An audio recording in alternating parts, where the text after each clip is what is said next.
খুবই ভালো ভাই, ভাষার বাইরে ভাই। 2014 সালে যেরকম ব্রাজিলকে দিয়েছে 7-1 গোলে জিতছে, তো আজকে সেই পুনরাবৃত্তি হলো দেখলাম আরেকটা দলের সাথে। 2014 সালে সব থেকে বড় বিষয় যে 7-1 গোল দেওয়ার পর যেভাবে বিশ্বকাপটা নিয়েছে, এবারও আমরা আশা করি সেভাবে বিশ্বকাপটা নেব ভাই। আবার সেই স্কোর হবে ভাই 7-1।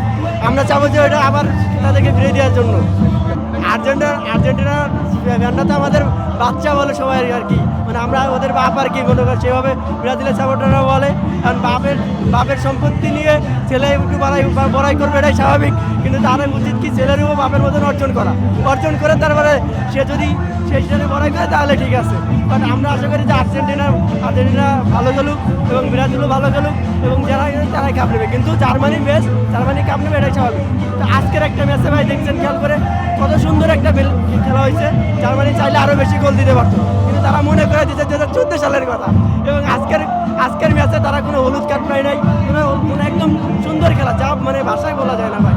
যারা খেলা দেখছে, খেলা বোঝে, তারা অবশ্যই জার্মানি চ্যাম্পিয়ন হবে, এটা আশা রাখতে পারে।